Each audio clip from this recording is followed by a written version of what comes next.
Pierre Golo, l'actuel président du Sénat congolais, est dans l'ordre de préséance, la deuxième personnalité du pays, dont nous avons le privilège de dérouler le parcours, après le président de la République, Denis Sassou Nguesso, la semaine dernière.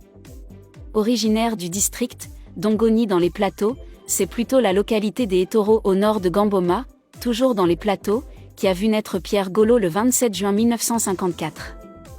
Marié et père de 9 enfants, Pierre Golo est détenteur d'une licence en philosophie de l'Université Marien Ngouabi de Brazzaville, à laquelle s'ajoute une maîtrise de l'Université de Reims-Champagne-Ardenne, en France. Professeur certifié des lycées, il a enseigné la philosophie de 1978 à 1981, dans les lycées de Brazzaville. En 1993, il est directeur de cabinet du ministre de la Jeunesse et des Sports.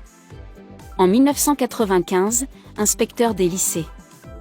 Un parcours professionnel vite absorbé par la politique, car en parallèle, Pierre Golo mène une vie militante active au sein de l'Union de la jeunesse socialiste congolaise, jeunesse du Parti congolais du travail, dont Pierre Golo est considéré comme l'un des purs produits.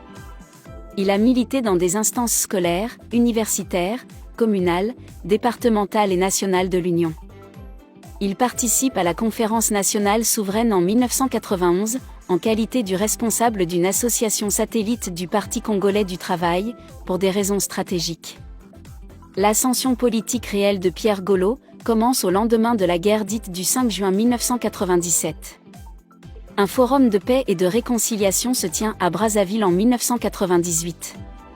À l'issue de celui-ci, un Conseil national de transition, faisant office du Parlement de transition est mis en place. Pierre Golo en est le premier secrétaire. Commence une transition dite « flexible » qui va déboucher en 2002 sur l'organisation des premières élections d'après-guerre.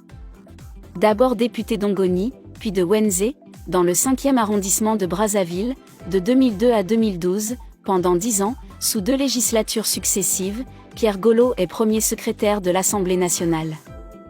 Au même moment, au plan sous-régional, Pierre Golo est le premier président du Parlement de la Communauté monétaire et économique de l'Afrique centrale, CEMAC, de 2010 à 2012, après avoir gravi tous les échelons. Du 12 septembre 2017 à ce jour, il est président du Sénat, succédant au feu André Obami-Itou. Comme président du Sénat, Pierre Golo s'inscrit bien dans le rôle de modérateur, qui est conféré à l'institution, dont il a la charge, ouvrant régulièrement ses portes aux retraités, étudiants, enseignants et autres catégories sociales.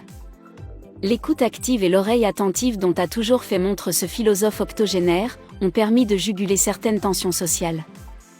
Le Sénat sous Pierre Golo marque aussi ses empreintes par la réactivation du pouvoir de contrôle, au travers des commissions d'enquête et interpellations régulières du gouvernement.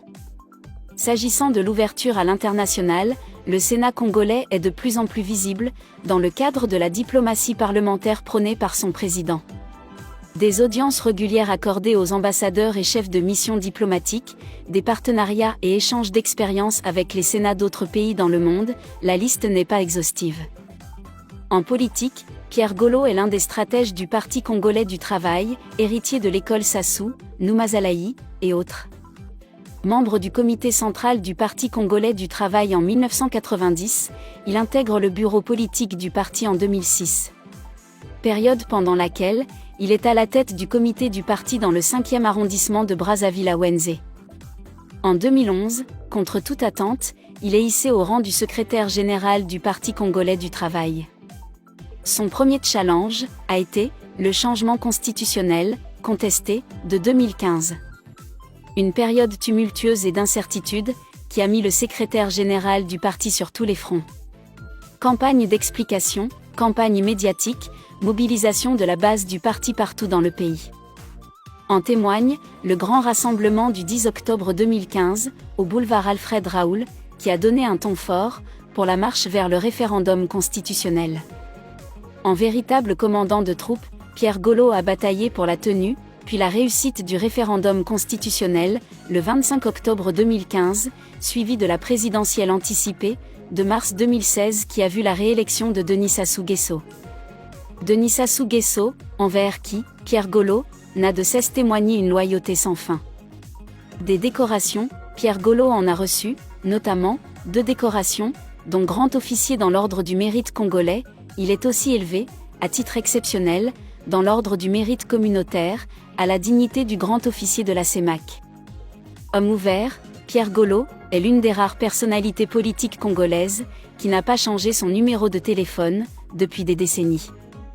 Une autre exception, il est l'un des rares hommes politiques congolais qui décroche personnellement son téléphone, sans intermédiaire. Homme de culture, Pierre Golo est admirateur de la danse olé du département des Plateaux. Une danse boshi, ethnie du nord du pays, dont il est issu. À la veille des sénatoriales d'août prochain au Congo, pendant lesquelles Pierre Golo devrait mettre son siège et son fauteuil en jeu, franceafrique.com souhaite bonne chance au vénérable président du Sénat. Prochaine découverte, Isidore Vouba, président de l'Assemblée nationale du Congo. À très bientôt sur franceafrique.com, la plateforme franco-africaine d'actualité basée à Paris. Retrouvez-nous sur Twitter, Facebook et Instagram.